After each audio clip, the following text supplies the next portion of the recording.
The streets, roads, and dusty lanes of Colombia have been fertile territory for myths and legends since before the arrival of the Spaniards. Tales of La Patasola, a one-legged wailing banshee that forever sought her child, and of El Duende, a backwards-footed goblin that led travelers to their doom, nibbled at the corners of journeymen's ease for centuries.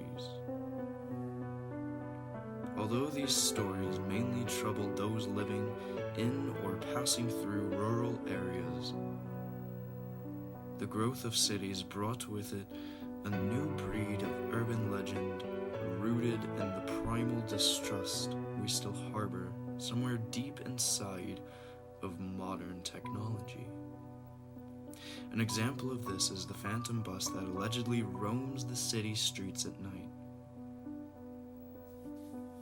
Supposedly, young women who board it alone are found mutilated in overgrowing outlying fields a few days later. A frozen look of abject terror illustrating the moment of their last tormented breath. That being said, given that you're certainly not a young woman, at least not the last time you checked, and that it's 5:30 on a Tuesday morning, phantom buses and handicapped gremlins are the last thing on your mind. You've been using Bogota's public transportation system for over 2 decades, and your greatest concern is that the traffic levels have become all but unmanageable since the latest mayor took office. However, home is about 80 blocks away, so your only choice is to wait until the right bus comes along. Waiting would certainly take longer than walking would certainly take longer than putting up with any traffic jam.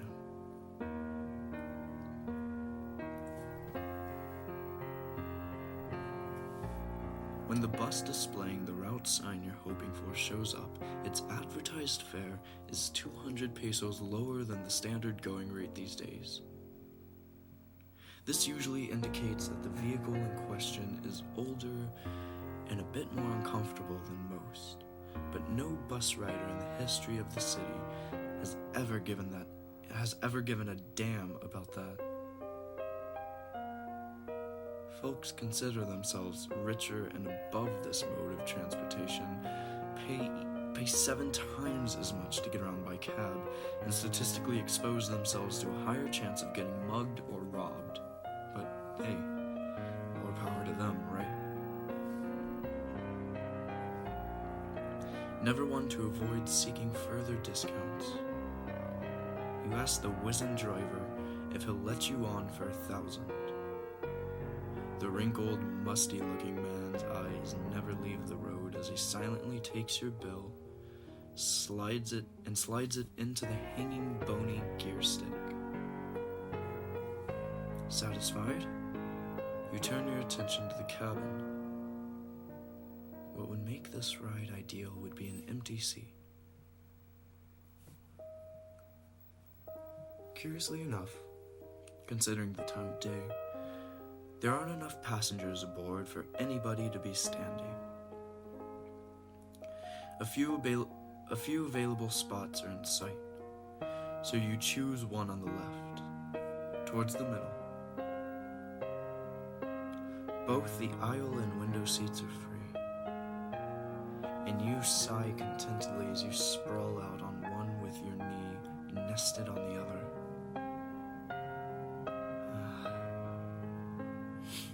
This particular trip should be over in no time.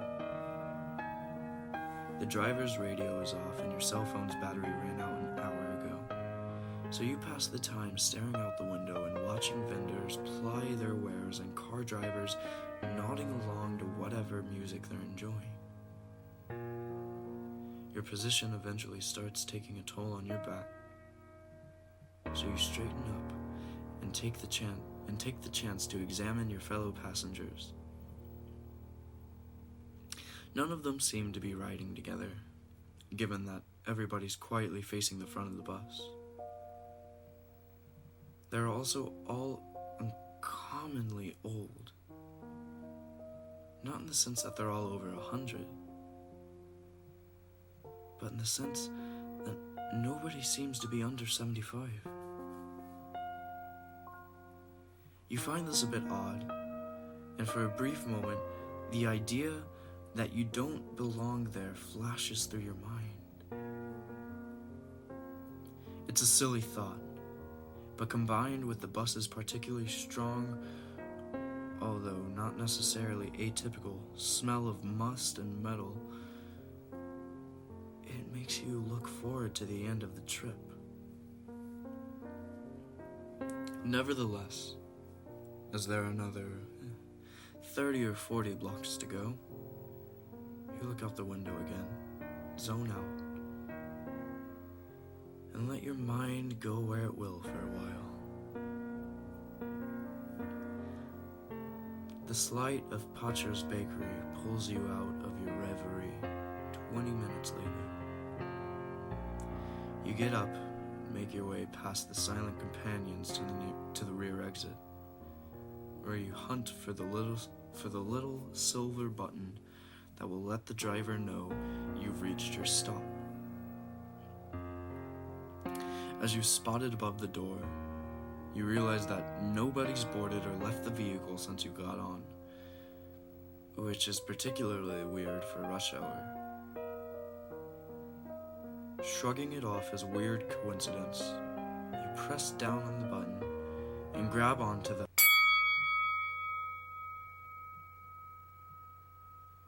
You're sitting on your seat, facing the front of the bus. What the hell just happened? You look around and you'll see that everybody's still where they were a moment ago. Trying to make eye contact with them is fruitless, since they all seem to be lost in wherever it is that old minds wander. The thought of saying something runs through your head, but you decide against it. What would you say anyway? You were probably so zoned out that you simply imagined getting up to ring the driver's bell. That's probably it.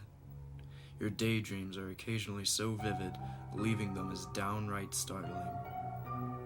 Besides, you're already 2 blocks past your stop. Call it a weird thing that happened on your way home, or whatever. But for now, you should just get off the bus. There's no point in having to walk back too far. You, once again, get off your seat, head for the rear exit, somewhat unnerved by the passengers' stoic disinterest in everything going on around them. There's the button, right where you remember it. Except that you can't remember it, of course, since you've never actually been here. You probably saw it when you got on. After grabbing onto the guardrail, these bastards occasionally decide to stop on a dime when you ring. You look towards the driver, put your thumb on the button.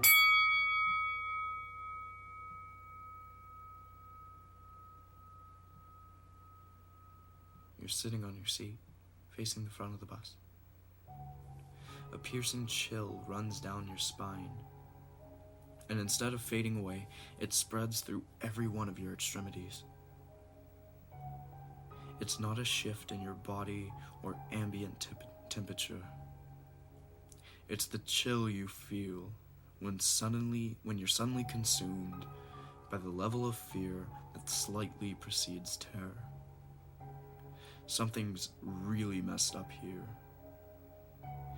You don't know what it is, but you want out.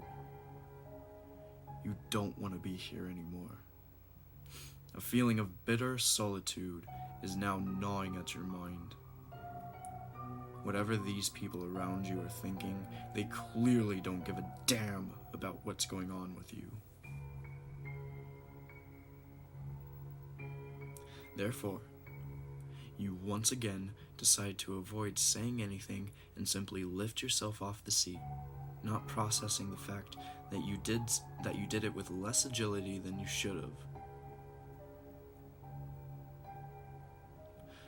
All you want right now is to get off the bus. Besides, it's already advancing more than 10 blocks past your street, which suddenly feels like a distastefully long walk.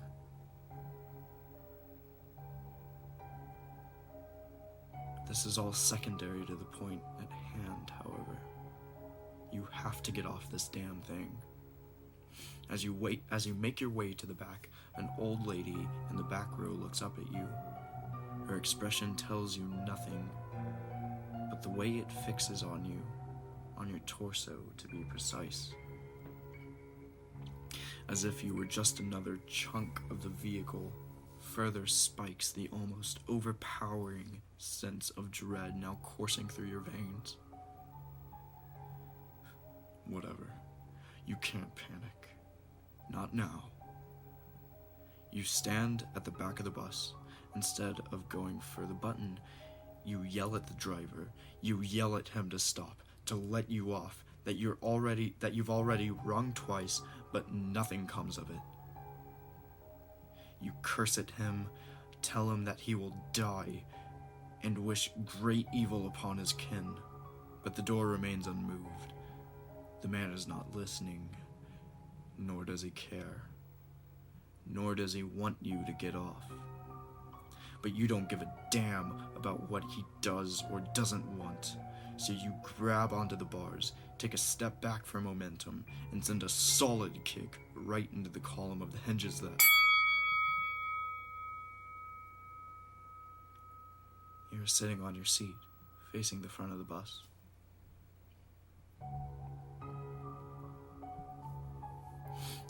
It takes a moment to register, maybe more than a moment. Maybe it's a full minute.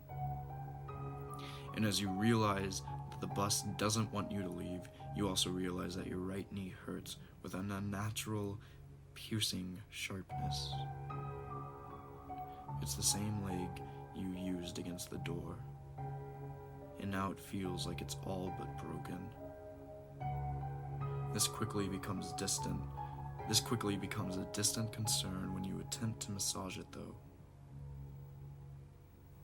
because that's when you notice your hands.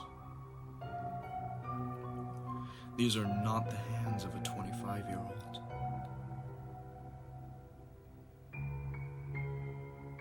They are wrinkly, set with well-defined veins, and even lightly patched with liver spots.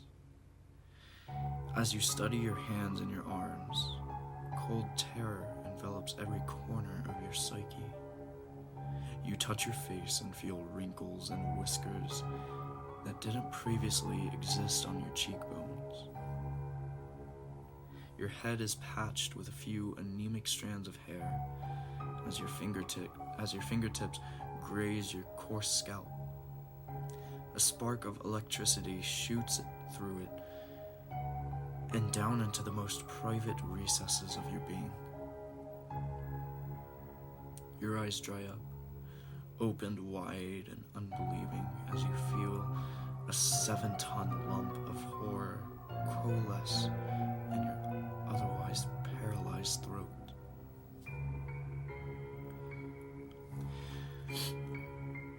You must leave this evil bus. You must leave it at once before it finishes what it's begun. You carefully make your way off the seat, no need for further injury, and head towards the front, towards the driver. Perhaps you can reason with him, or perhaps you can club him to death with a flashlight or something, since there are always a variety of trinkets and gadgets at the front of the...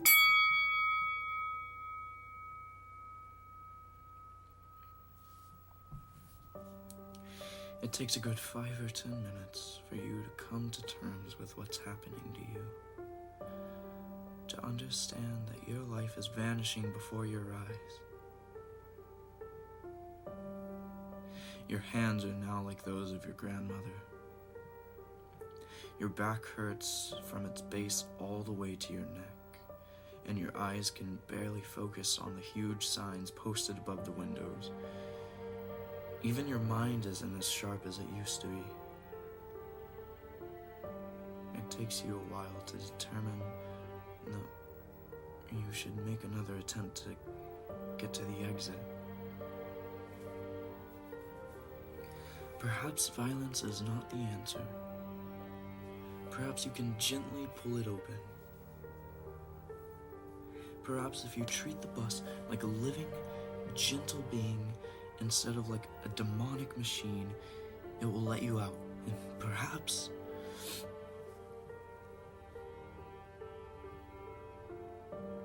the old woman is looking at you again. You notice her blue jacket, which is far too big for her. If it were a blouse of the same size, it would hang loosely off her gaunt frame. A tiny, hesitant tear forms on her frail face, and then it follows a meandering path down her ancient features to land on her wrist with eerie finality. There's a red Toto watch around that wrist, the sort of thing that is currently all the rage with kids graduating from high school.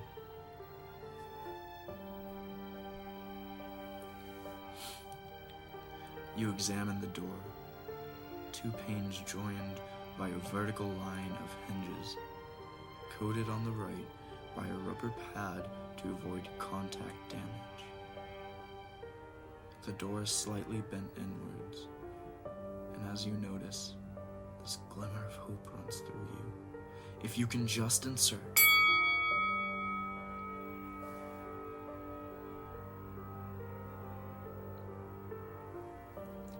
You're sitting on your seat, facing the front of the bus. What the fuck? What the fuck is going on? My hands, they're old. My hands, these are the hands of an old man, not of my grandfather, of an old. The man behind you starts when you turn to him and you yell at him. You grab his face and scream at him to let you off. He mouths something you don't understand. His teeth, his blood, your teeth. Oh my god! My teeth are like tiny. They're dust. They're what the hell? How long have I been here? What the fuck? I'm breaking the window with my elbow. Even if it breaks, I don't want to die here. No more of.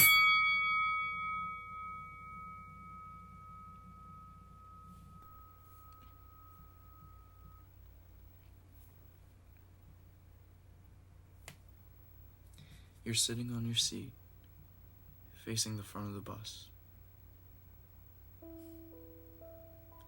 After a long time, you glance down at your hands.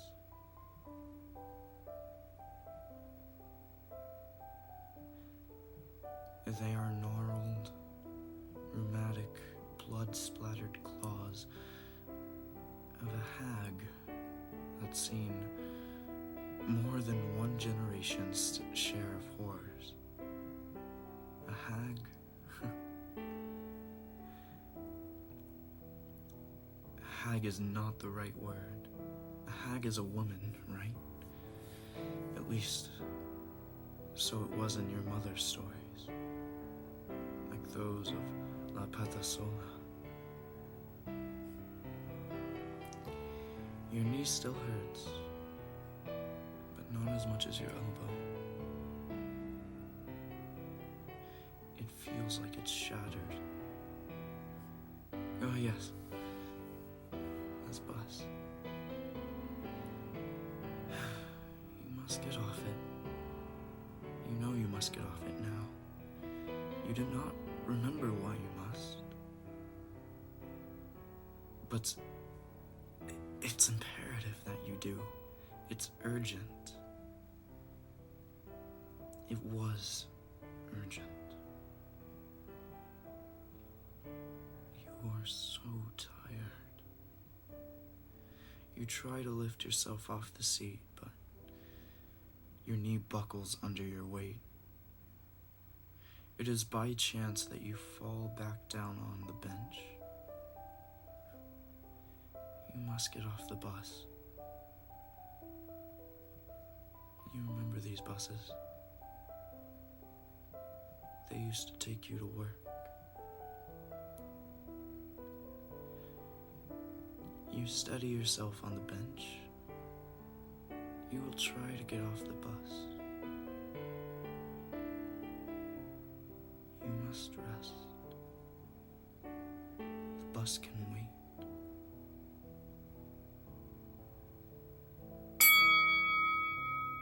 You are sitting on your seat, facing the front of the bus.